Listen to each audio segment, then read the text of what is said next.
Path of Night is an actual play Vampire the Masquerade podcast set in the classic world of darkness. We're all friends, we're here to have fun, but our story can include graphic violence, drug use, sexual content, and other mature themes. We've talked at our table about safety, comfort, and consent, both as players and storytellers. We know what to expect, we're all excited to be here, and we want you to feel the same, so listener discretion is advised. Now, let's walk the Path of Night.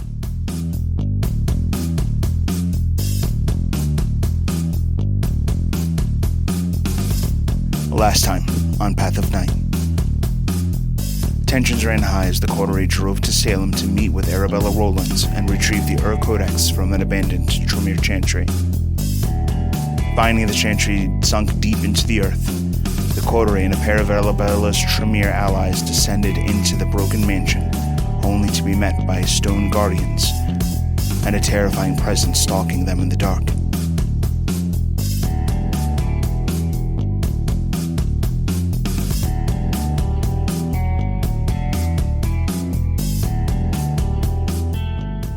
Way off in the dark, you hear, "Who has come here?" So when we pick up, it is the group of you in the dark, accompanied by Carrie and Constance. Squaring off against you is a pair of these big, gray, stone-skinned dogs. I use the term dog loosely because the way their ears are tucked back kind of has the sensation of, like, the impression of frills and spines, and has spikes that go down. They're like, that their spines, their shoulder blades kind of like actually make like jutting stone edges. Their tails, while standing straight like an angered dog, have a series of small razor-like bones attached to them. They growl, their eyes glow red in the dark. When you immediately recognize that these monsters, whatever they are, specifically no protean. They definitely give me vibes like they were sent by Goza to find the Keymaster. Yeah. They're probably almost as big. And they kind of move with the intentions of encircling and killing the group of you. When this body language is not like an actually natural-born dog. Whatever this is, it was constructed. So now... So animalism is probably not going to work on Animalism is probably not going to work on these things. So we're going to pick up with the group of you making initiative rolls. Do we have time to spend blood? Yep. Can we see the voice, or can we only see the dogs? You can't see the voice, no. Okay. 18. Johnny, you got? 16. And a celerity spent for a single extra action. Wynn? 8. Miles? 19 with 1 celerity spent for an action. Oh yeah, I have 1 celerity spent for an extra action as well. Neil? 14. I thought I rolled pretty good, but Honestly, our got a couple people with celerity now. But our coterie's popping off with our fucking initiative. that's Yes, that's one. all of us. That's one less than my max. I'm not gonna. my base initiative was 11, to be fair, I mean, that's still pretty good. with the quick draw. For me, it's usually 10 plus die roll. All right, we are starting with Miles. What are you doing? This thing is not seen yet, so I will draw and strike in 1 movement as part of my quick draw as the closest of the 2 stone dogs. 5 successes. 4 carryover roll damage. Goddamn Musashi Davenport over here. Thank you. That'll be 5 successes. Okay, it looks pretty wounded by the strike. It kind of gives like the monstrous equivalent of like a dog's whimper. It bares its teeth, and behind its teeth you can kind of see other rows of like black obsidian-like teeth. So I guess I position myself to defend the inevitable attack from something as we go along here. Britta. Britta's going to attempt to dread gaze the one that Miles did not attack. You bare your fangs. Mm-hmm.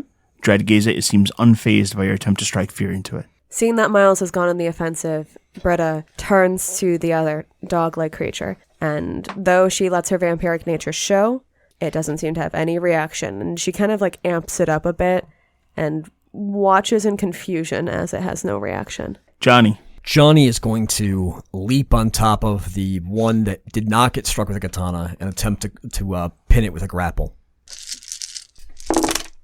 7 successes.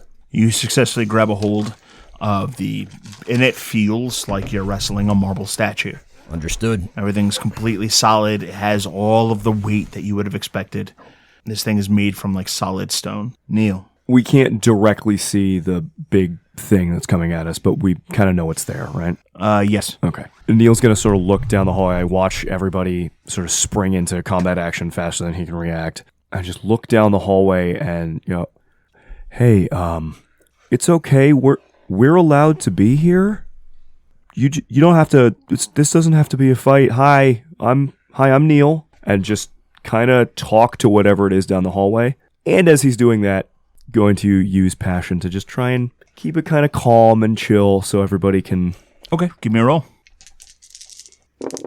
The difficulty is based on its humanity or path rating. Difficulty 4. Whoa. 5 successes. Okay, you succeed with 5 successes. Things move to the dogs. The first dog is going to attempt to break free of Johnny's hold. It will be utilizing its potence. So that's going to be an opposed brawl plus strength plus potence. Yes. 7 successes. You both tie. It does not break free of your hold. I had 3 1s on that roll. Oh. Feels good being a strong boy. Johnny kind of threw gritted fangs. No, you don't. It growls and gnashes its teeth at you. Miles will attempt to return the favor. I will spend my other action to parry. It has 8 successes to attack. Boy, oh boy. 8, 9 successes. Woo! Blessed by your friend Arabella, the enchanted sword parries the massive dog made of stone. Holy shit, dude. That was an amazing parry. I have to actually confirm one thing because it does have a very high strength rating. You have strength 3? I have strength 3 right now. Then you are able to parry. Nice. Strength 2 or less cannot. That is the dogs, so we go to Wynn. Question about how this would work. If Johnny's got something grappled, can I smack it? Yes, you can. All right, that's the plan. Wynn's going to pop claws and...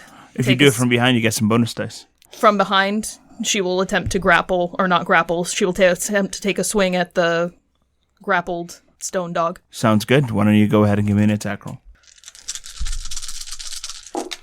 4 successes. Okay, 3 dice are going to carry over. Okay. So you're looking at strength plus 3. And then claws add an extra plus 1 die of damage. I think she has the bigger I have claws. the Fenrir claws. I think that's 3 dice of damage. Yeah. So you're at it. You're rolling strength plus 6 dice. Okay. 5 damage. It'll take 3 levels of aggravated damage.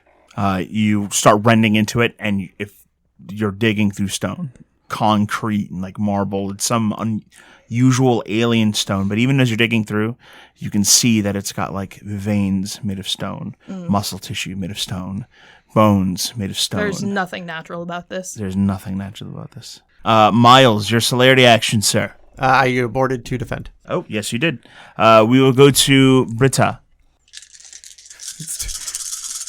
That is 6 successes. 5 will roll over into damage. You hit. But I'm sorry, which one are you shooting at? I'm shooting at the one that got a katana to it. Okay. 5 successes. It takes the blow, and the bullets seem to ricochet off of it. Even like the armor-piercing rounds don't seem to be having an impact on this walking slab of stone. So Britta, noticing that dread gaze will have no effect, shifts stance, takes aim with her assault rifle, and gets a few shots in that ought to be lethal. Instead, they tear up the room as they knock off this dog creature. So Johnny has an interesting idea. I have this thing grappled. What I want to do is widen out into a horse stance, straighten out my back, and lift it up into a suplex onto the other dog. I figure if these things are resilient, maybe they'd be good to break each other with. Go ahead and give me a roll. I'd like to note that the potential for ricochet is why I didn't shoot the one with Johnny. Appreciated. 5 successes to suplex. 4 dice carry over. I'll spend a blood to convert the 4 potence into damage. Okay. With the 4 potence converted over, that's 7 damage. Okay, the first one takes 4. The one that you're hitting with The stone dog takes 4. And then the stone dog you hit takes all of it. Between you and Wynn, the first stone dog goes down. And the big one that you're holding goes limp in your hands. That was the most successful suplex I've ever made in a game. I'm very happy it was in ours. It was a sweet move. Garrett's been trying suplexes for decades. Britta's hit with 6 successes on a slam maneuver. Oh no, Britta's getting welcome to the jam. Britta is hit for 8 levels of lethal damage. You're going to want to go ahead and roll some soak on that. How do you roll soak again? Stamina plus any bonus dice from armor. Does that layer with the jacket? Yeah. Okay, so the leather jacket's 1 additional die? Mm-hmm. Okay. 4 successes. Okay. Britta suffers 4 levels of lethal damage as she is slammed into the stone wall. Now in view, towering at nearly 8 feet tall, is this massive horned monster with big leathery wings. And its entire form is made from the same stone as these dogs, except it's bipedal, it has a long tail that kind of like moves and assists with balance, and has glowing red eyes. Britta, you can feel claws like the same sort that Wynn used to frequently use, kind of dug up into your neck. And he turns looking at Johnny with this completely vengeful expression after Johnny knocked out his dog. Oh God, we got the John Wick of gargoyles. Oh no. Say that shit. Round 2.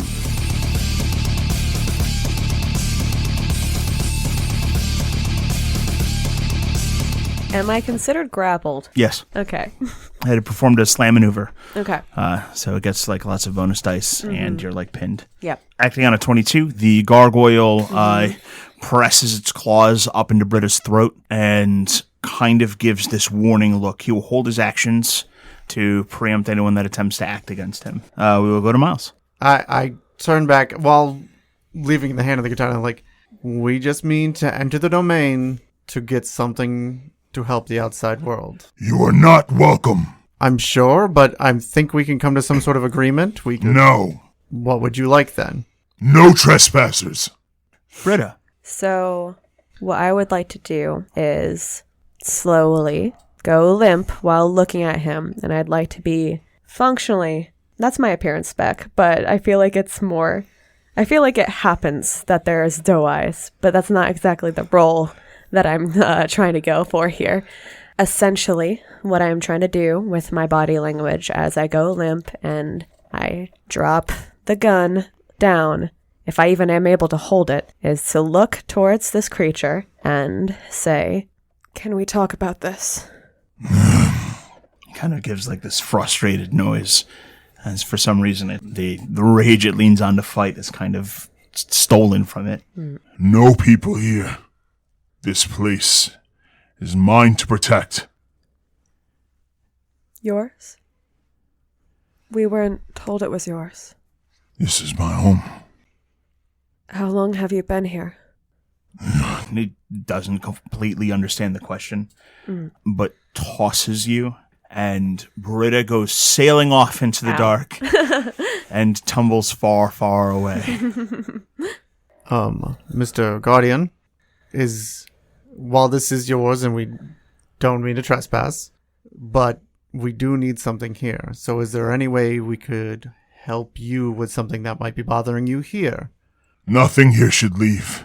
Johnny, kind of seeing Britta get tossed off in the darkness, takes a step forward, an aggressive step forward towards the gargoyle, cracks his knuckles, and goes, "All right, big boy, you want a shot at the belt? I'll give it to you. But we're here with the Tremere."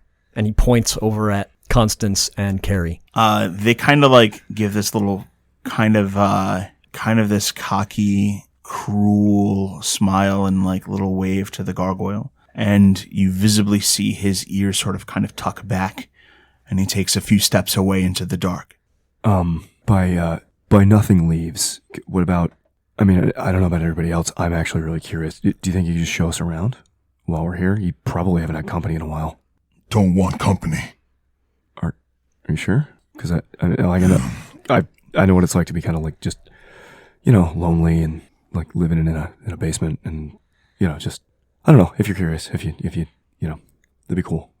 But I get it if you don't. It kind of like lowers its head. Johnny backs away from the dogs that he's put down to give them space and kind of like give the body language that if the gargoyle wants to go tend to them, he can. Catching on to what you're doing, Constance extends a hand and begins to speak in Latin. When she does, the dogs are kind of swept away by some unseen telekinetic energy, and they kind of just go tumbling off against the wall. The gargoyle kind of like twitches, but seems completely unwilling to challenge the will of the Tremere. It's then that Carrie reaches out and rests a hand on Johnny's bicep. It's okay. We have control of this. It's just a gargoyle. Why don't we just move on? He's not going to do anything. That was really nice, by the way, what you did there. Johnny kind of cocks an eyebrow at the attention that they're giving him. The hand does not leave your bicep. He gives an uncomfortable glance over to the rest of the coterie. Wynn kind of doesn't take any aggressive step forward, but kind of tilts her head and calls Britta. Where am I? You are way down the hallway. Can I see her with protean eyes? Yes. Okay. She basically smashed into some debris. Okay. And you can kind of see her kind of like looking around, getting her bearing and finding the light source that was Johnny with the torch. So I assume Britta like smacks into the wall and mostly is just trying to take this moment to recollect herself. So I'm going to ask how healing lethal with blood works. 1 for 1. And are you able to do it over time all at once, or how does it work You're not in timing-wise? rounds, so you can spend however you want. Okay. So I honestly think then that as this is happening, she is taking a moment to kind of like curl by the wall and just focus on putting her blood towards the purpose of mending her body, because she recognizes that she is not all right. She can see through her ribs. Yeah, Britta can hear the sounds of her bones snapping into place as her ribs kind of reconstitute themselves. And I am going to heal all of that for 4 blood. Okay. The gargoyle kind of crouches down and starts tending to his big, like, horrible stone monsters. I think we're safe to proceed now, so I'll slide my katana and then check around to see where everybody is and start moving towards where Britta is. Britta kind of stumbles up, still healing, and you can see like the volume of blood that she's had to put towards the mending the rips into her body and towards her throat. She looks a little more vampiric, a little more hungry, but she's still got some level of control over that hunger. I've got eyes on her. She looks like she's up. While Carrie's got a hand on Johnny's bicep, Constance heads over to the gargoyle, and she rests both of her hands on the monster's like cheeks, forcing him to look at her. And then she begins to speak in Latin. Does anyone here speak Latin? No. Okay, nope. The gargoyle gives like a nod. Where he was once kind of like vicious and battle-hardened, he seems completely subservient to the witch. After giving this nod, she lets go of him, and he seems to meld into the wall. And this weird outline of this huge winged monster can kind of be seen in the stone, and that image moves, like flying through the stone away. Britta goes to pick up her gun to recollect herself, and as she's looking towards the wall, that must have been who we saw before. Well, I'm hoping there isn't another one. Next time, could you two please talk to it first? They kind of look between each other and shrug. Johnny kind of pulls his arm away, gives a hard glance at them, and goes, "I'd appreciate if you heeded my coterie mate's words." Yeah, we're totally listening. It's just, Miles agreed that you guys would be the muscle, not us. We didn't need muscle right then. I don't know. It's all muscle. We can get into that debate later. We've got shit to do now. All right, you guys are back on then. She kind of gives Wynn a thumbs up. Johnny flashes a snarl at the two of them and kind of heads back over to where we're headed down the hall.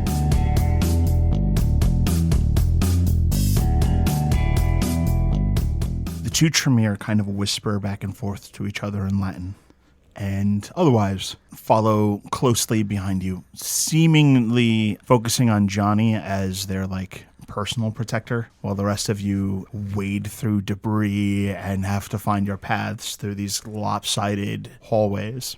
Britta's trying to smooth out her dress, but even the sweater beneath it has been completely ruined. There's no way to get back to, like, looking sort of prim. She's looking around at the coterie, and her eyes land on Neil. And she says, "Please tell me that we have a higher rate of having our ribs on the outside than other vampires." If it makes you feel any better, in 30 years since my embrace, it's only ever happened to me once. I don't get in a lot of fights, though. 'Cause we can't get into a fight with him. No, that is not. No, we should absolutely not do that. I mean, that could have killed me. I felt it. I was able to maybe block a little bit of it, or maybe sent me into torpor. I don't know. I'm just saying. Yeah, he, the way he moves through walls like that, he could just hit and run tactics like a shark all day, and, what are we supposed to do about it? Basically nothing. So hopefully nothing really is a problem here.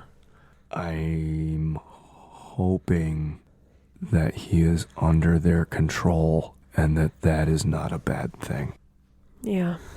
And then in Arabic, we'll whisper to Britta, because he has no idea what languages Britta speaks.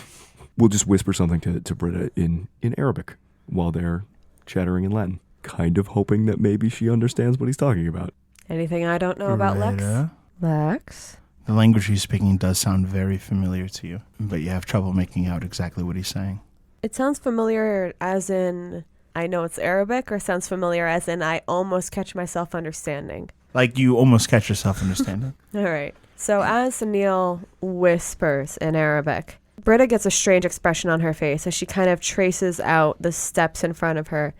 The kind of expression that someone makes when they're very close to remembering something and it's bothering them. So she's trying to focus on the idea of what he's saying, but it might not seem to click. She turns and she looks at you, and she scans your expression, trying to figure out what you're up to.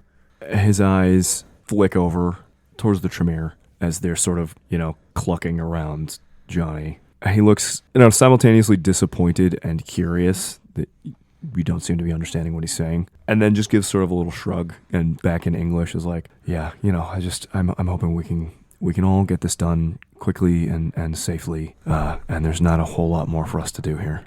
There's a strange motion from Britta at that. Britta's eyes go from Neil to the two Tremere, and she kind of straightens up and she stops messing with the destruction in her clothes. As she follows the slight hint that she's getting, she takes a hairband off her wrists and ties her hair up out of the way while she's looking at the Tremere. Almost like you might when you're looking at a problem. And after, her ponytail swings, done and ready, she looks to Miles. And she says, "All right. Do we know how much deeper we have to get in here?" No, I was hoping maybe Neil might be able to see something in the patterns to let us get an idea about this place and where we might find the Ur-Codex. Britta tilts her head to Neil. I don't know. If I got a sense of, we know that there are 3 libraries in this place, and that the Ur-Codex is in one of the libraries. This place was an insane, Spencer mansion that has collapsed in a very particular way. So Neil stops and sort of looks around at his surroundings as best as the torchlight and his heightened senses will allow him to try and get a sense of maybe where they should be going, with no understanding of whether or not that's something that would even work Eyes out. of Chaos? I will be using Eyes of Chaos. Famously unreliable. What diff do you want on this? Difficulty 8. Okay, so difficulty 3. 9 successes. You kind of focus, and underneath where you guys are gathering, the group of you kind of notice that Neil's attention seems to focus on it. And he gets down on his knees and he rests his hand on the dirt and grime covered floor, which used to be the wall. Neil, you can feel a warmth and the scent of brimstone. And it kind of occurs to you, the deeper you go, the hotter it's going to get. And the Ur-Codex is where it's hottest. So Neil gets down on his knees and puts his hand, like rubs it in the grime.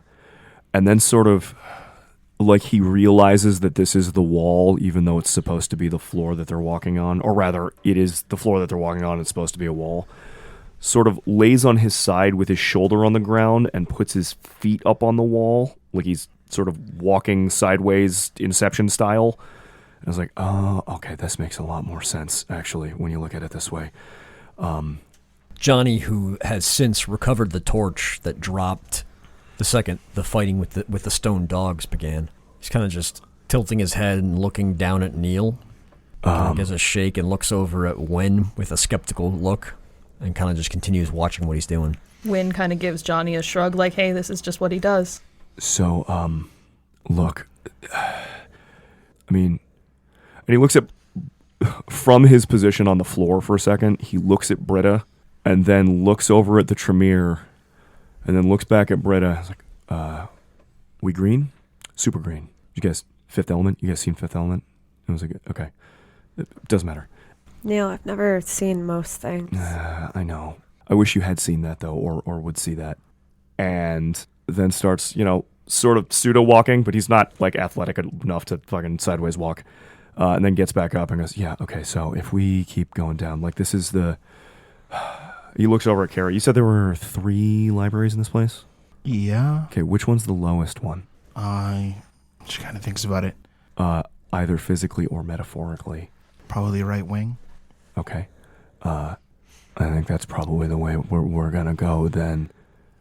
Down the steps to hell. Well, that wasn't ominous or anything. Yeah. Great. So, can you help lead us to there? You got an idea? No, I don't know. This place is destroyed, but I can probably figure it out. I mean, Great. I can get an idea, maybe. Johnny, noticing that we're, for the first time, that the hallway has unnaturally turned so that we're walking on the walls, kind of puts together that there very well might be a pit coming up when we get to the end of this hallway into like a T, and kind of looks over to Wynn. Are you going in front or am I? If you go in front, everyone else can see. All right. If this is a hall just like Neil pointed out, everybody watch their step, because this might just fall away to nothing. I don't really want to be anywhere near the torch, but Johnny, I'll walk next to you if you want some. Johnny kind of pushes past everybody.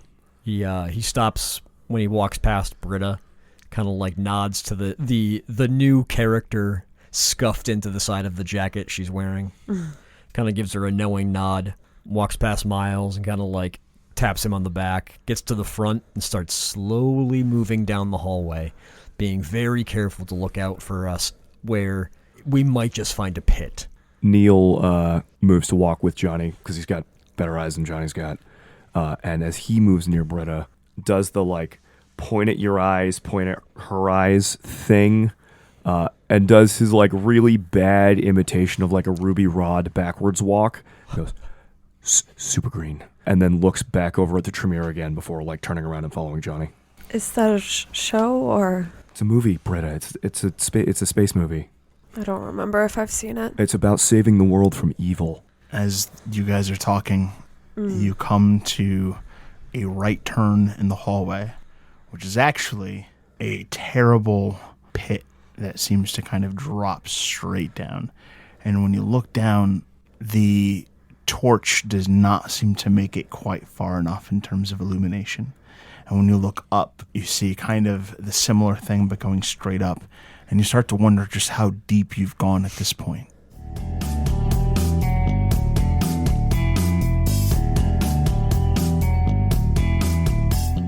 Is there a passage forward besides the pit? Yep. Oh, okay. Do we see the sky upwards, or does there appear to be some form of ceiling?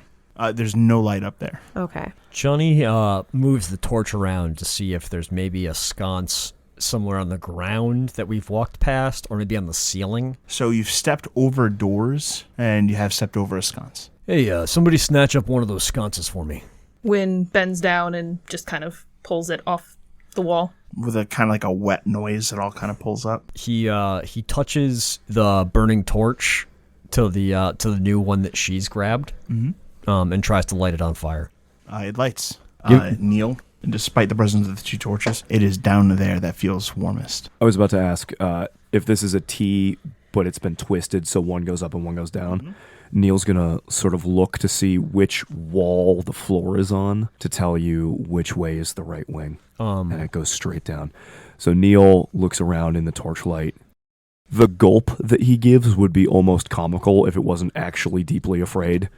And he just points a finger down the pit. Johnny kind of nods knowingly. The new torch we've made looks like it's got more life than the one that I've been using, right? Yes. So Johnny tosses the torch he's been using down the hall to see how far down it goes. You drop the torch, and it kind of goes for a bit. Then you notice a few strange things. There are tunnels that have been burrowed through the walls. Whatever did it is probably about the size of, like, at least in terms of, like, width, is like that of, like, a dump truck. There's just these, like, Swiss cheese holes in the walls. And far enough down, it eventually clatters against big bronze doors that are kind of covered in muck and dirt. Neil, you definitely immediately get the sense that those bronze doors are the library you're looking for. And they're like pitted with like acid, and like it does not look good. You get bad feelings. Okay, so good news. If this thing is still here, it's down there. It's through those doors. Bad news. Literally everything else. What do you think burrowed those holes? That I don't know. Whatever it is has some sort of. You ever seen Alien? Yeah. Like, you know how the blood just eats its way through the metal and. Sure. Yeah. Great. So whatever's down there has acid blood. Oh, I don't know. Don't ask me like I'm sure. Well, that's what you just said. We might. Yeah, Johnny but I'm shoots, clearly. Johnny shoots a glance back at our Tremere companions. They actually seem pretty distracted and are just kind of letting you guys do all the work. He frowns, looks back. So is there a way down? Besides climbing down the shaft? Judge, how far down is that shaft? Probably 300 feet. Do we have any rope? 300 feet of it? No. Well, I do not. if That was not on the list of things we asked. actually, Johnny bought 50 feet of rope. I do remember us Classic. joking about that. He's probably got it tied around his chest, Like a bandolier? like a bandolier on the shoulder. I think probably the axe is actually like tied up in the rope to carry it. Judging some of the tunnels, do those look like I might be able to catch with 50 feet of rope? Yeah, you think so. Okay, Johnny, if you want, give me the end of the rope and I'll fly down. that would make sense. And then I can secure the top. Yeah. And then I can jump down to the tunnel. Yeah. So what we're gonna have to do is we're gonna have to go from tunnel to tunnel to get down the length of this. We'll have you grab the end of the rope, fly down to there. I'll be the anchor point, and you guys will all shimmy down the rope. All right? I guess. I mean, I don't like this, but do you have a better idea? Unless you think there might be an easier methodology. This is the fastest, but... I'm not a strong climber. I mean, I can also just fly down and do recon, and we see if this is actually... Right, if it's something Well- that shows up on you, we have no way to help you out at that point. I know. It's not a good idea. It's just an idea. So I guess the question is, do we go down here, or do we want to go look for stairs? I don't think this place is designed with stairs in mind. I mean, think this place was a multi-tiered mansion. There's got to be stairs somewhere. I Yeah, just don't but know if they're- it leads to where we they're want. gonna Hold be on, hold on, MC hold on, Escher hold on, stairs. hold on. Neil looks over at the Tremere. Hey, you like threw those dogs around with your mind earlier. Can you just like lift people down to the bottom, I could. please? All right, fine. Who wants to be lifted? She looks like really annoyed. I mean, I'd rather do that than climb, because I'm not a good climber. Okay, who wants to be lifted? Neil puts his hand up like a kid in elementary school.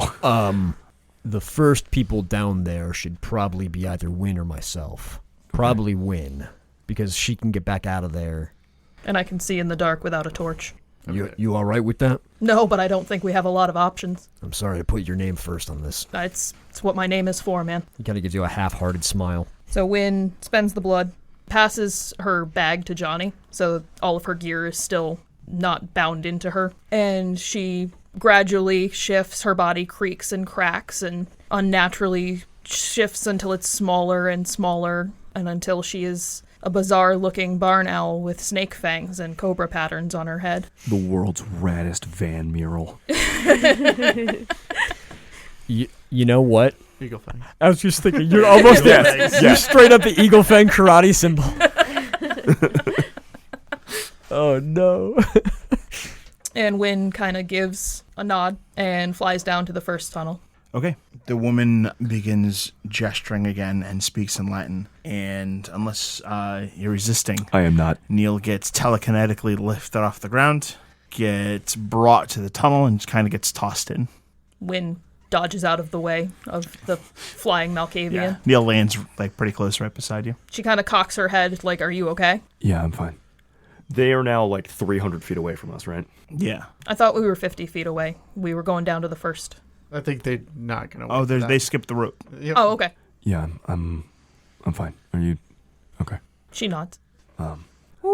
Hey, okay, so I don't know what the plan is here for us to do next. But I just want you to know. And he kind of whispers to Wynn now that they're like 300 feet away, but he knows that Auspex means they could maybe still be heard.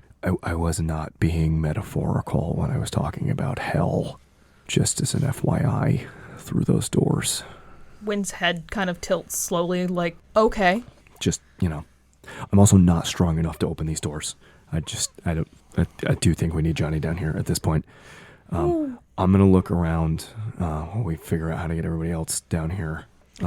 Getting back out might be an issue, but, Okay, so who's next? Alrighty.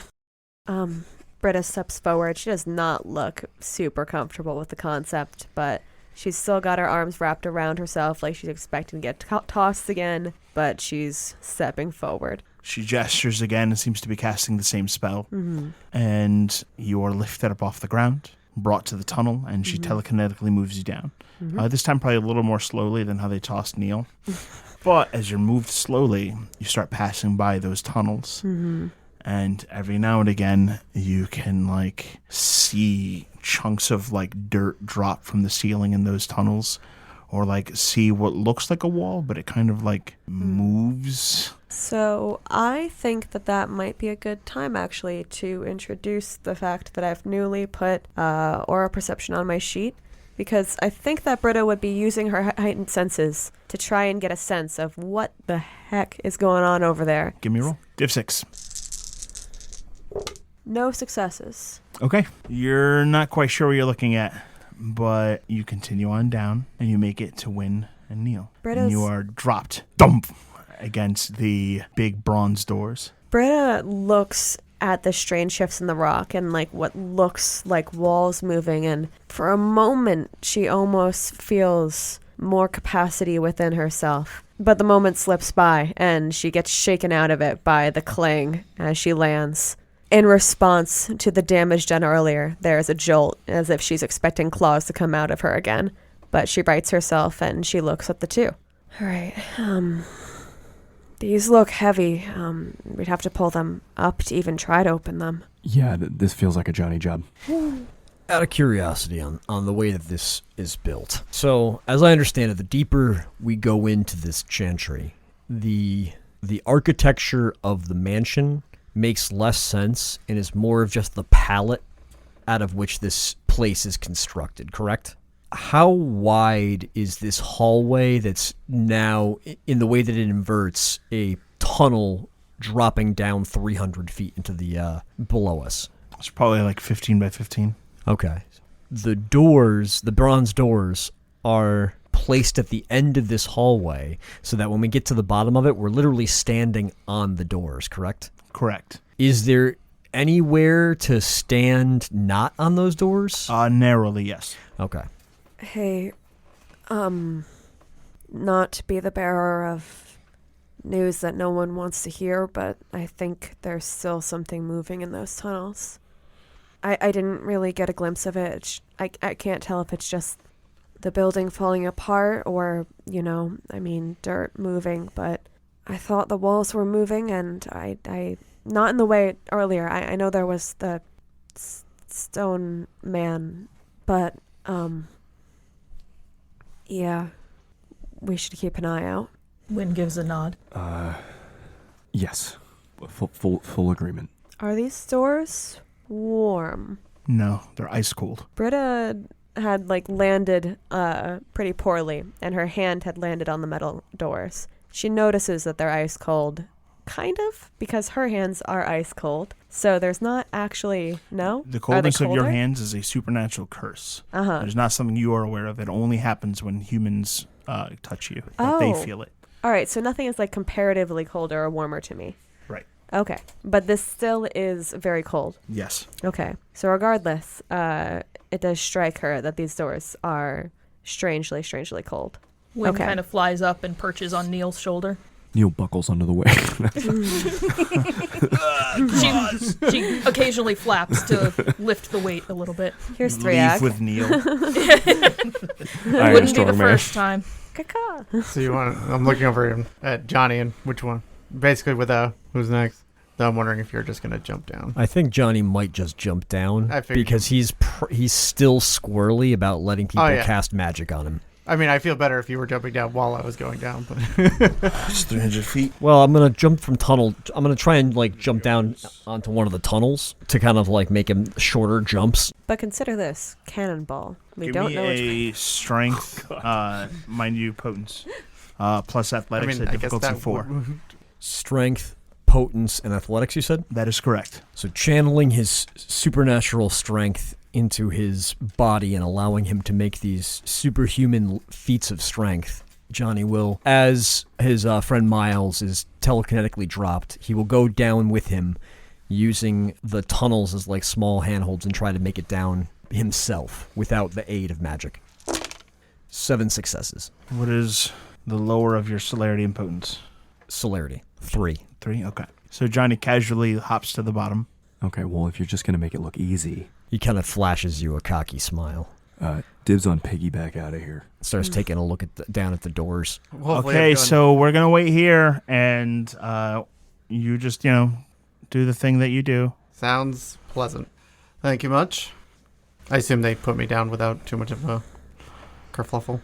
Yeah, no, they Okay. you land gently. Just not Neil. Johnny takes a look at the doors. Can he see any hinges? On your end, you do not see hinges. So that means these open down. Yep. All right. If I open these, they might fall in like some kind of trap door. Perhaps you guys should try and get to the edges where there's still some wall to stand on. Before Johnny has finished talking, Neil has pressed himself up against a wall. Wynn flies over to Johnny and uses her beak to grab the rope that's wrapped around him, and kind of gestures, use the rope. Johnny kind of nods, takes the rope off of him, ties it around his waist, and I guess, do these doors have like handles or like big iron rings or something? How are they? So they have the really old school like knobbed doors with skeleton keys, but they're like way huge and oversized and like ornate. So he'll tie the rope off just like a short length to one of the handles, so that way if he opens this and basically falls through, the rope will at least catch him on one of those handles. He takes a look at the other one, makes sure everybody's backed off, Britta has. Yep. Oh, yeah. Wynn has. and tries to open the doors. The doors open, and they do swing wide open and kind of make like a loud banging noise as it exposed this huge, vast, dark space below.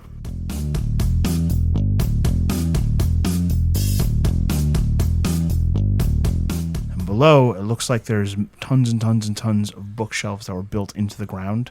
So now they like protrude from the walls and kind of down the like this pathway that's open where you can kind of like walk past the bookshelves, or in your case climb down past. There is what looks like an open space that has a set of brass rings built into the floor, which is now a wall. And within it is a series of intricate symbols, very much reminiscent of Hermetic magic. Do I get a sense of what that is? Whether or not that's a ward or... You're not completely clear. So so does Johnny immediately kind of like swing down into this room and like get caught on the rope that he's tied? Right. You're basically dangling from the rope looking down at it. Yeah, you hear Johnny kind of, what's up? The rope catches him and he kind of grunts a little bit and puts a thumbs up and kind of like winks at Wynn. Yeah, I couldn't have said it better myself. How far is the nearest set of bookshelves? Yeah, Johnny, can we get out of here? Or what's the... He takes a look around. Could maybe he give the other length of the rope, the other side of it, to like one of them and like swing somebody over to a bookshelf or something? Yeah. Yeah, so he'll do that. He'll kind of like take out the slack on the opposite side of his waist and toss it up and be like, well, somebody want to tie that around themselves and I'll swing them down to a bookshelf? I mean, not really, but let's do it. I'm the least useful in this circumstance, so anyone else? Britta picks up the end and ties it around her waist and looks over to Johnny. I guess this is, Do another loop. I'll do a sheep shank. all right. She looks at you, puzzled, looking for instructions. Johnny kind of directs her to tie a better knot around her waist. She does it. That looks good enough. Okay. Please don't drop me. No, I won't. He really grabs onto he kind of like pulls himself up to like where the handles are on the door. Really grips good on those and gets ready to kind of support Britta jumping down and swinging her over to the bookshelf. Wynn kind of perches on Britta's shoulder and doesn't like dig in, but holds on. She's ready to pull a New York maneuver. Yeah, she's ready to slow acceleration if absolutely need be. Okay. Once everyone looks to be in position, Britta will, as instructed, jump. Give me a Dex Athletics. Because of the teamwork efforts, your difficulty is 5. Okay. Does graceful count? Yes. Okay. 5 successes. Okay, with 5 successes, you easily make it to that next point. I'll look around. I have heightened senses up. Any more information? Down below, you now smell the scent of brimstone. And this place is very warm, particularly by the ring. With your heightened senses, you see what looks like wisps of smoke that occasionally move within that circle. And there's a couple of moments where they take on an almost humanoid shape, but dissipate again into nothing. There's something in that ring.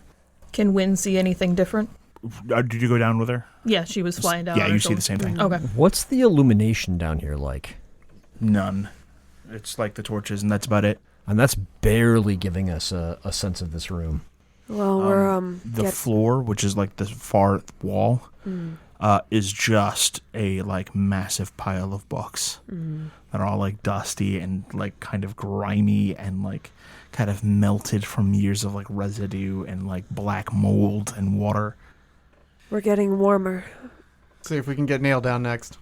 Well, guys, there's something... Ugh, I mean, the smell alone, but there's something I don't...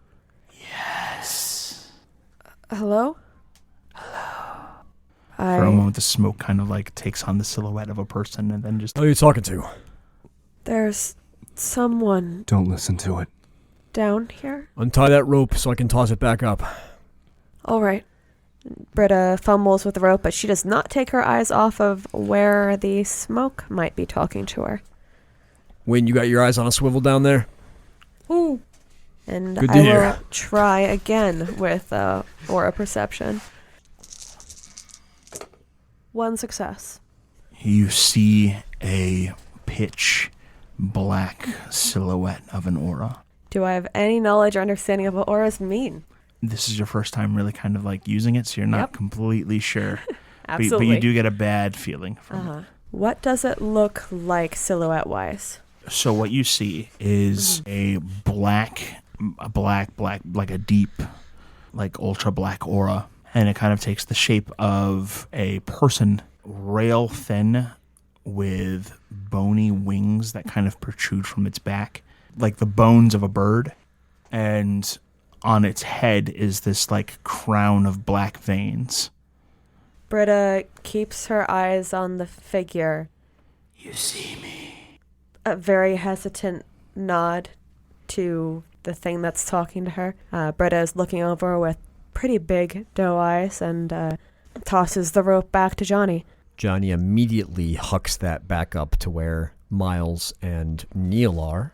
Wynn flies back up to make the descent with the next person. Neil, I think she's talking to something down here. You should get down here ASAP. Oh, I said, okay.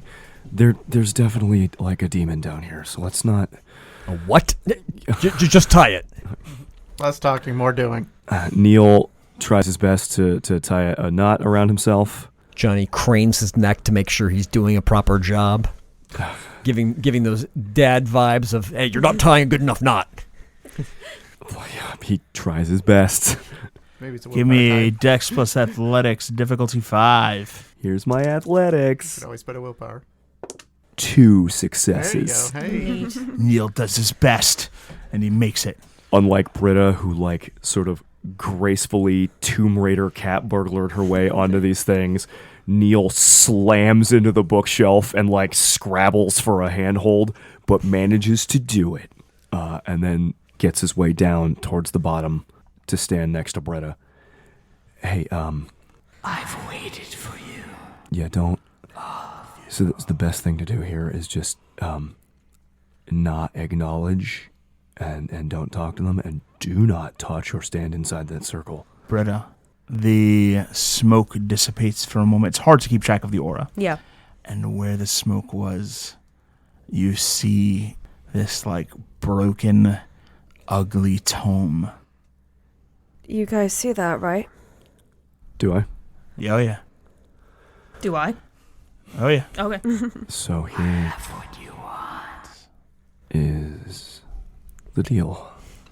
We knew that this was something demonic. I mean, do not presume to know me, Ashipu. You are a master of heaven and earth, but I am beyond that. yeah, I know.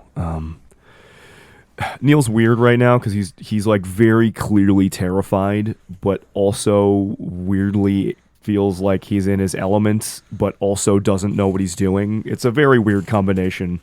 Neil, what's Ashipu? Ashipu, that's me. Ashipu. And Neil is sort of going to start, while waiting for like Miles and Johnny and everybody to make it down, Neil is going to start sort of pacing back and forth in front of where this thing is bound. Neil, I need that rope back.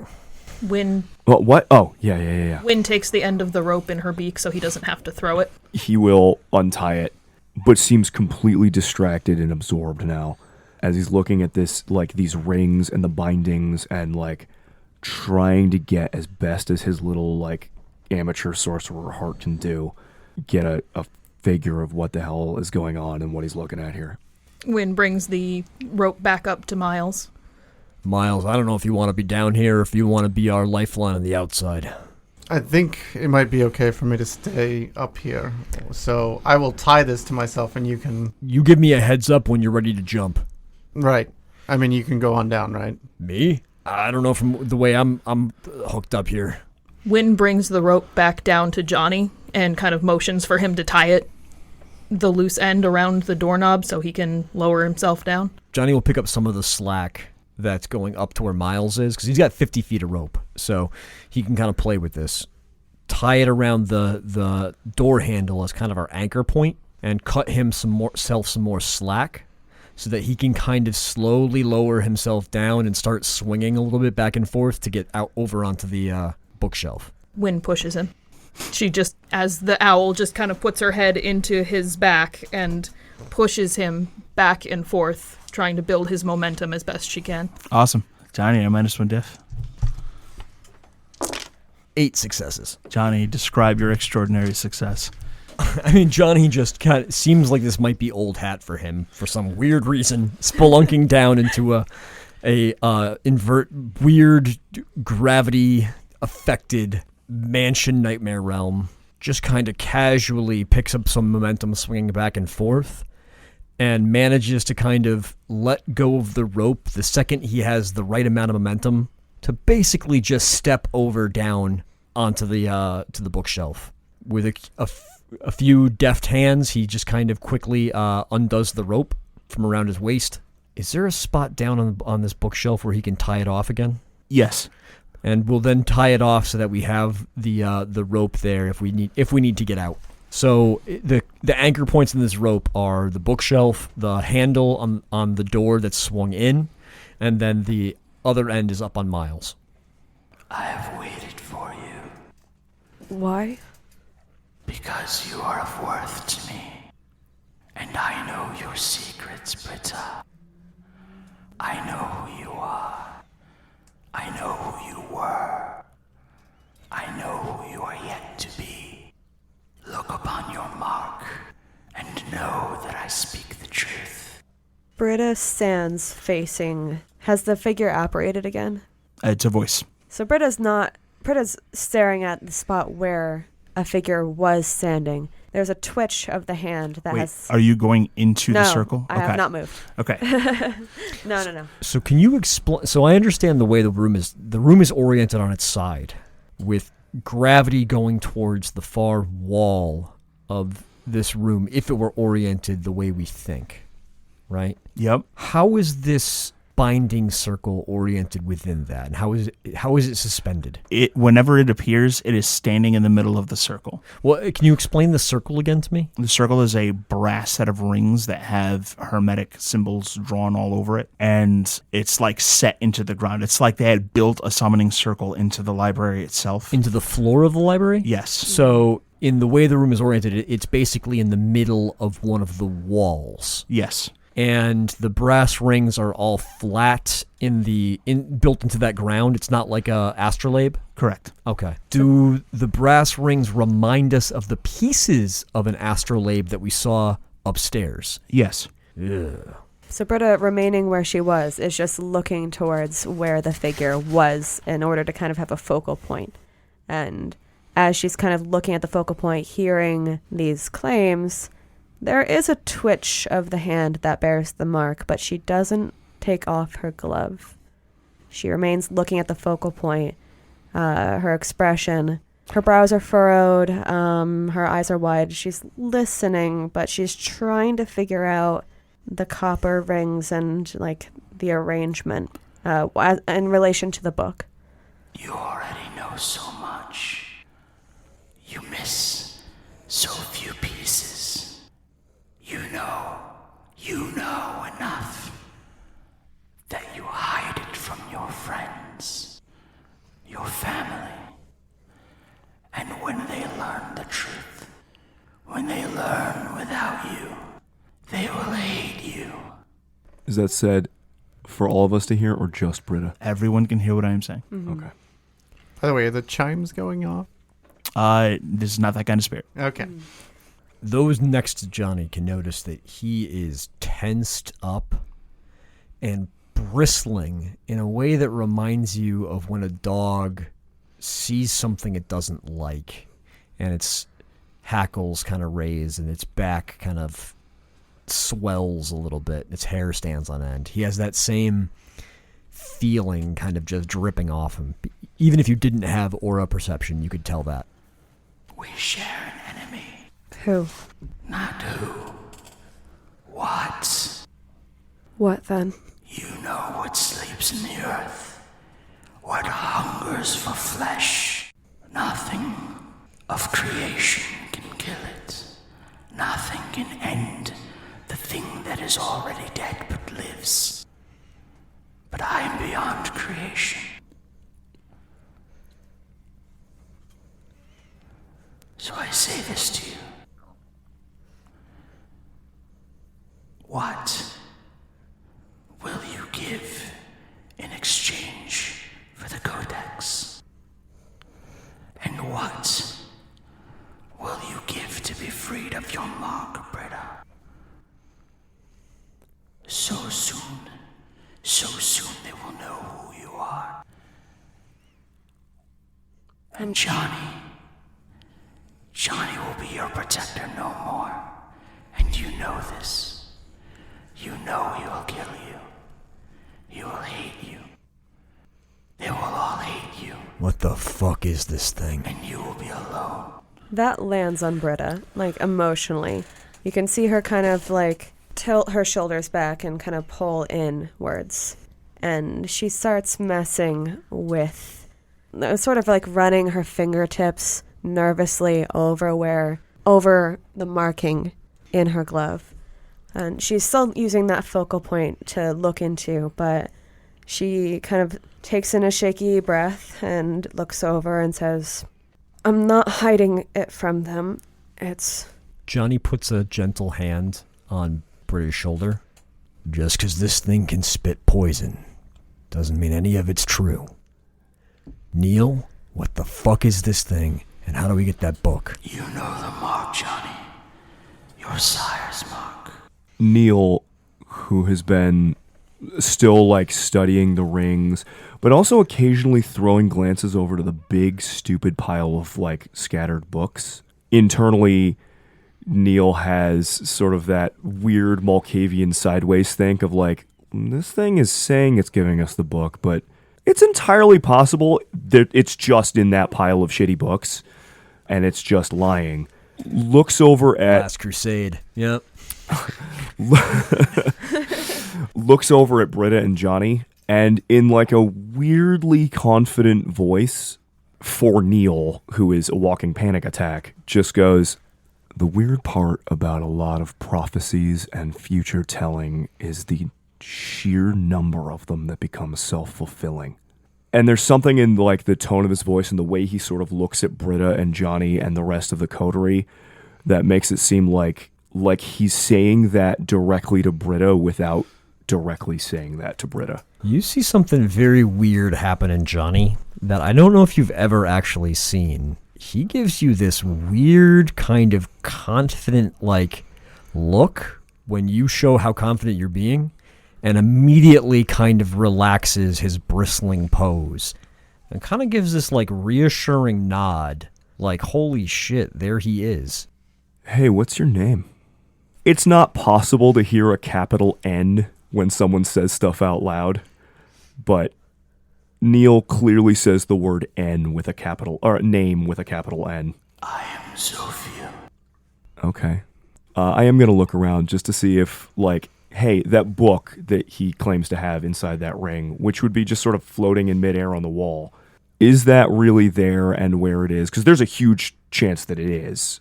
Or is that a fake out that we might be able to grab somewhere else? Roll perception plus alertness.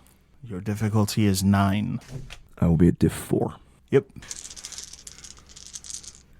That is 4 successes. With 4 successes, you do see that there are chunks of the Codex that are scattered among those books, but he does, in fact, have the majority of it.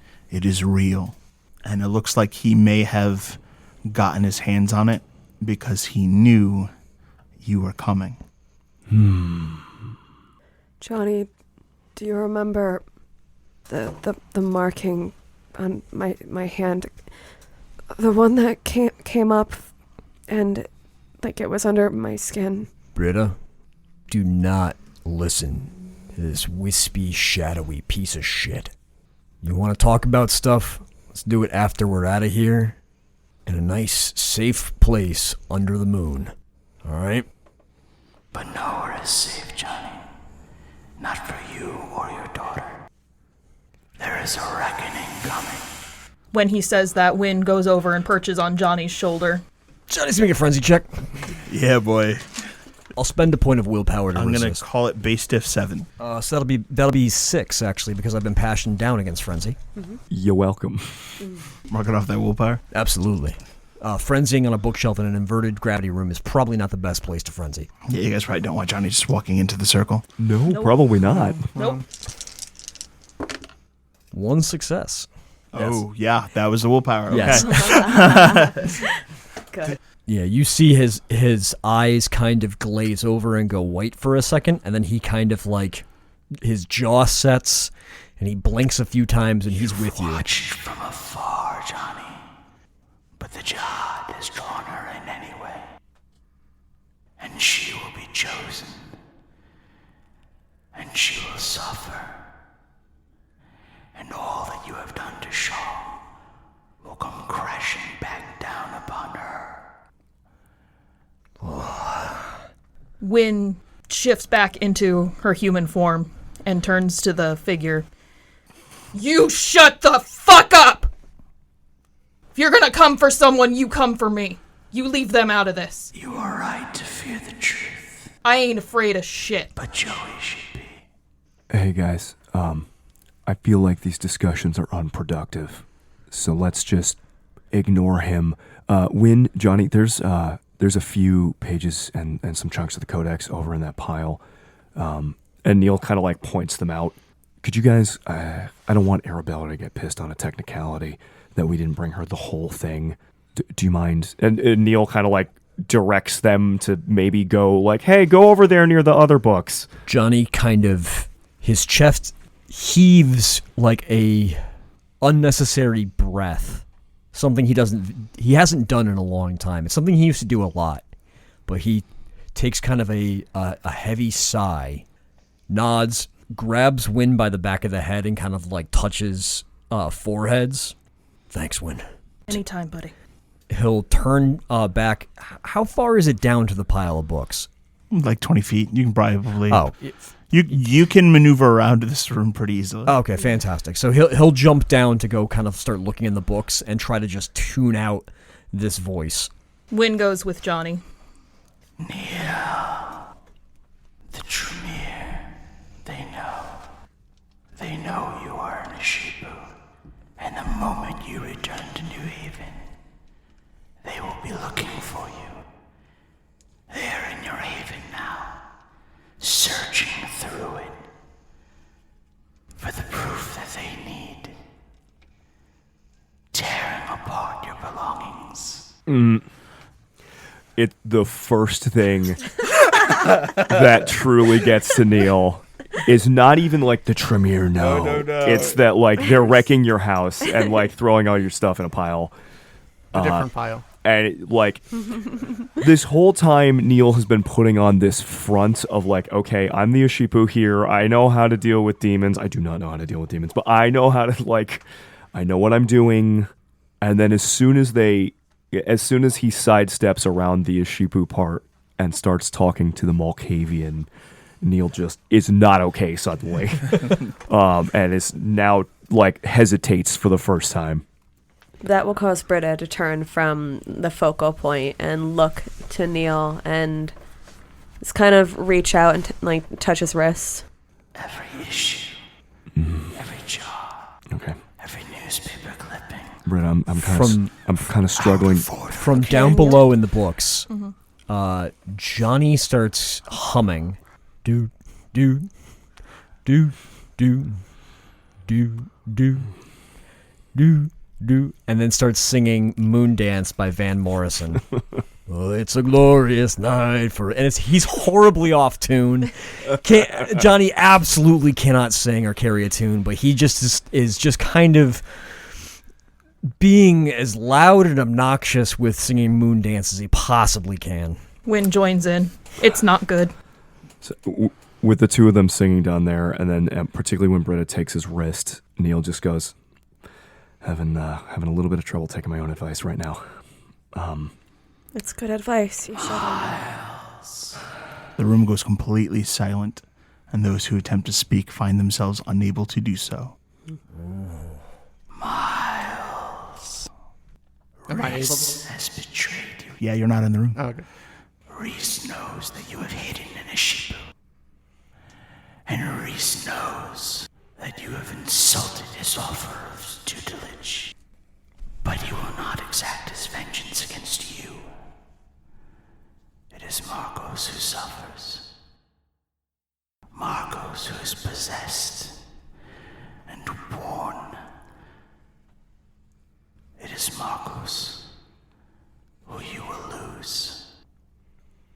Well, nothing to do about that now, Smoke Monster. So, once we figure out this whole Ur-Codex thing, You're wrong. I'm sure. I can help you. And your help comes with an awful price. Not at all. I think it is well established how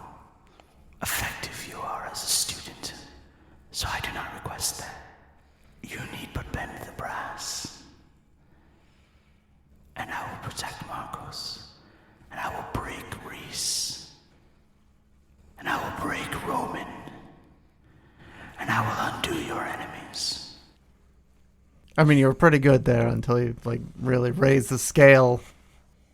We're gonna figure out this codex, and we're probably not gonna need your help. So I hope you enjoy the dusty basement of this minor hell. I will remember that. All right. Neil, do you think that Yes. Can we talk? Oh, we can. Okay. Neil and Britta isn't sure if the word will come out, but as she hears herself able to say his name, do you think the Tremere up there know that he's down here? Yeah, I think we're a little bit past subtlety at this point. If they can hear us, it doesn't really matter. Well, but do you think that they knew? Do you think that they wanted? I think there is completely a reason that they did not just come get this themselves, considering nothing that we have encountered except for this has been something they couldn't have just walked straight past. But if they knew that he was here, do you think they wanted him out? They are super green. They're like Arabella, both of them. They've made pacts with demons already. So, here we are. I'm pretty sure they're just gonna pull a last crusade on us as soon as we get out of here. I don't think any of us are intended to walk back out, but I don't know that for a fact. So let's not, do the get the jump on them thing, because I don't know. But one problem at a time. Just to clarify, the smoke monster is a bad deal, right? Yes, yeah. Don't make pacts with demons. That's Do we as know much what's a as you demon? as much as you really, really want to. Miles, Yeah. when Neil answers, that is not what he says. Oh. You hear something different. And when Neil calls out to you, he says, "It is dangerous. You would have to be careful. And you would have to be very, very good at what you do." Oh boy. Okay, for those listening at home, the expression that Tim just made, there's a bright grin on his face, and he just looked away from the microphone. No. Oh no. He's gonna touch the butt. Look, it's been well established. The stick never works on me, but the carrot can. Oh no. Infernal venture. Wait, do we hear that, or do we hear what No. Neil Nope. said? Okay. You hear what Neil said. Okay. As all this has been going on, Neil, thinking he has answered properly, I have been looking at the thing. Is there a way that I'm aware of through my occult knowledge, through my general perceptions, to get that book out of the circle without either letting it go or just walking in there, which is also equally bad? You have to trick it. Yeah, I was afraid of that. Without the proper training to specifically handle something like this. Which I do not have. Right. It gets pretty dicey. I mean, the easy way is obviously to just, broker a deal. But that's a problem. Sort of. It depends on what the deal is. Yeah. How big are the pieces that we have? Are they enough to make up for what we have No. already? Down below in the amidst the pile of books, we were silenced. Do we still hear what we're doing down here, and we're just kind of unable to hear the rest of the room, or we've actually been muted? You guys hear each other, okay? Okay, but so that he kind of isolated our portion of the room while he spoke to everyone else, or the thing did. Yeah, it basically separated the sound between the group of you and Miles. Understood. So my response to Neil would be, very good in which way? Neil responds I'm sure. that you would need to be clear about what the arrangement is because it cannot break a deal. Oh my god. I was an 80s power broker. I've worked with rock star prima donnas before. I was so busy being an 80s guy, I forgot to cure my demonitis. Okay. Neil, talk to me. What do we need to do here? Do we even know that it's the real thing? I'm thinking it's the real thing. It is completely the real thing. He's got it. He's got it. We cannot go inside the circle. We What? cannot break the circle. What happens if we break the circle? It gets out, which is worse than one of us going in, which is also bad. So the way to... I'm thinking. Neil is trying very hard not to say the words, let's just trick it, out loud in front of it. You know, because he's not... That'll make it a little more difficult. A complete moron. Okay. Can you give me some ideas of some of the things I want to take off the table here? Calls out, if all of the coterie ends up agreeing to aid it, Neil basically explains that, like, it would risk the deal becoming way too complicated and allowing it to slip things in. So simplicity is key. Johnny pulls out a Morley, pops it into his mouth, and lights it up while he's fumbling through the rotten pile of books. Hey, Neil, why don't you have one of your smokes? That usually helps you clear your head. To get back up to where Neil and Britta are, would we have to climb the bookshelf? Yeah, but it's not super difficult. Okay. There's enough debris that you could probably work with it. Neil takes out one of those, like, shitty cloves that had been in his pocket since Baghdad. And doesn't, like, light it, just kind of puts it in his mouth and just sort of, like, plays with it with his tongue like he's thinking. Does not hold it in his mouth like a cigarette smoker. And it just sort of rolls and thinks. Wynn climbs the bookshelf. How much is one night worth to you? The remainder of this night, which is, Neil looks at like a watch that he's got, probably like 6 hours at this point? It, like, tells you down to the second how much time remains. Seemingly, like, very intimately familiar with the process of time. One night of... I don't know if this is something Neil would know or not. Feel free to say no. If one were to allow an entity like this to possess you after the time is up, would it then return to the circle? Or, like, once it's out, can it just be like, haha, and, like, fuck off? So... within the terms of the contract. If you make an agreement, it will probably stick to the agreement. If you just let it out, it is going to do whatever the fuck it wants. Yes, but if it agrees to term, if like, it is not outside the bound, because this is sort of like stretching the bounds of what Neil knows. I'm fully aware of that. But in concept, from Neil's understanding of, like, all his... No, they keep their promises. Attributes, they keep their promises. So if I were to say something like, yo, you get full free reign for the next 6 hours inside my body, and then afterward, you know, in exchange for the book, and then after that time, whatever you do with that time, you go back to the circle.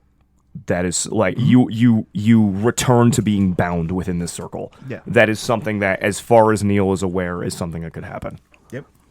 Up on the bookshelf, Wynn kind of looks at Neil for a minute, trying to figure out how to express something without actually saying it out loud. Wynn is visibly thinking at you. You can see the think rays. And she kind of grabs his forehead and kisses it. And, like, puts her forehead against his. Weird.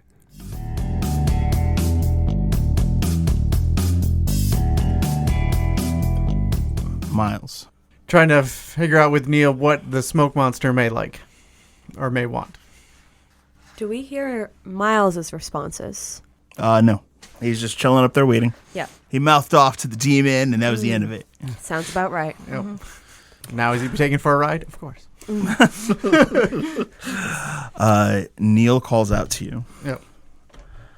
And he goes, so the main thing that it will probably want is some sort of human host, something that can ride for a while. But whatever this is, it's so powerful that its presence can only be temporary anyways. Yes. You're kind of looking down, and you kind of see Britta, like, go rigid, nervous, as, like, the group of them, you just hear them arguing and arguing and arguing.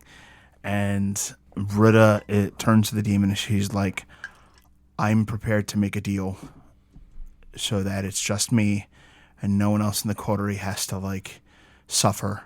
And I will make the deal for you to give us the Ur-Codex. And she starts to approach the circle, I will instead counteroffer to make a deal on my own. Yeah. Demons are such bullshit. Path of Night is an actual play Vampire the Masquerade podcast set in the classic world of darkness. Britta Ashcroft the Toreador was played by Rebecca Steigelfest. Johnny Saxon the Bruja was played by Garrett Gabbey. Miles Davenport the Ventru was played by Tim Davis. Neil Foster the Malkavian was played by Rob Muirhead. Wynn Cabot the Gangrel was played by Erika Webb. Your storyteller was Lex Lopez. Recording by Rebecca Steigelfest. This episode was edited by Rob Muirhead. The music used in this episode was January Grunge Love Fest by Technoaxe. Visit them online at technoaxe.com. Path of Night uses the 20th anniversary edition rule set of Vampire the Masquerade with a few limited house rules. Vampire the Masquerade is owned by Paradox Interactive. Make sure to subscribe to us wherever you get your podcasts. Follow us on Twitter at Path of Night Pod, on Facebook at facebook.com/Path of Night Podcast, or email us at pathofnightpodcast@gmail.com. See you next time, Kindred.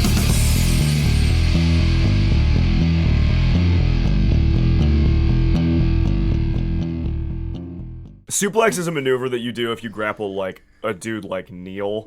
He's like, I'm not losing this. You cannot get away from me. I'm just gonna throw you around because it's fun. I'm pretty sure he could Suplex you. City, bitch. I was like, it's not a suplex. It's a cartoon where he picks you up by the collar and just slams your head into the ground. Fucking choke slam. I mean, that's the next maneuver Johnny has to do is choke slam somebody. Nah, it's 1999. He's a Stone Cold Stunner. What is that again? The Stone Cold Stunner. That's where you grab them by like the head and you like Okay. drop down and you like smash their face into your shoulder. Yeah. Yeah, it's not that. It is not effective at all, no. but it is very 1999. And it looks cool. What's the Undertaker one? Chokeslam. That is Or the first one. Tombstone. Well, the Tombstone, which That's he what I had to thought, stop Tombstone. doing for safety reasons. Actually, he's the only one allowed to. Is he still allowed to? Everyone else was no longer allowed to Tombstone, but because of his height, he can actually pretty safely do it. So they let him do it. But there was a while where it was like, I'm 6'2", I tombstone someone. Oh, you have a concussion and you almost died. Well, see you next month. What is tombstoning? You basically grab someone, you flip them upside down so that their chest is against like your stomach, and you hold their head between your knees, and then you simply all you're doing is actually dropping to your knees and letting go of them, and they fall, and it looks very dramatic. The problem is if they're not tall enough, the way you're holding their head between your knees can actually kind of cause them to slam their head. hit the table or the mat with the top of their head. And actually perform the moves. Yeah. Yeah. And the thing about it is, being slammed down and weighing like, 250 pounds yourself straight onto the top of your skull is like... It's real bad for your spine. It's actually turns kind out. of dumb. Turns out not ideal. Bad time for everyone. That's why all of the best wrestling moves are the ones that have no shot of like actually hurting someone. Yeah. Because then they can spam it. They can be dramatic. They can like the rock bottom is not. It's like a leg rock sweep. bottom. I was gonna say I'd rather rock bottom than stunner. Yeah. Oh yeah. Okay. You got me. Rock bottom! Rock bottom! Rock bottom! Johnny slowly pulls off his sunglasses and tosses them to the side. I mean, that has to happen at some point. Man, it makes a lot of sense that Johnny would be The into most wrestling electrifying too. Bruja podcast entertainment. Yo, we're going back to New York at some point. We gotta pass by Stamford around. Oh, but you don't meet those wrestlers if you go there. Did you think I was gonna let you mess with my coterie? Verde. Did you think I was gonna let you mess with my coterie? Well, it doesn't matter what you think. What a crazy journey. Johnny trying out gimmicks. Just looking in the mirror, fresh out the shower, just looking his hair back. They call me Huntress. I loved that movie. Yeah, It was me too. fantastic. That Very part fun. got me. Huntress was excellent. Yeah. The whole Oh, fucking so thing. good, yes. Oh god, I love that so much in terms of writing and everything. Oh, else. It's absolutely. just I came up with my You're sick the crossbow catchphrase. killer. and that she practices it. Just my favorite. I love banter characters, but I do have a soft spot for deliberate, like purposely written I as want to be a banter I character. am Bad kind at of banter excited to see- characters.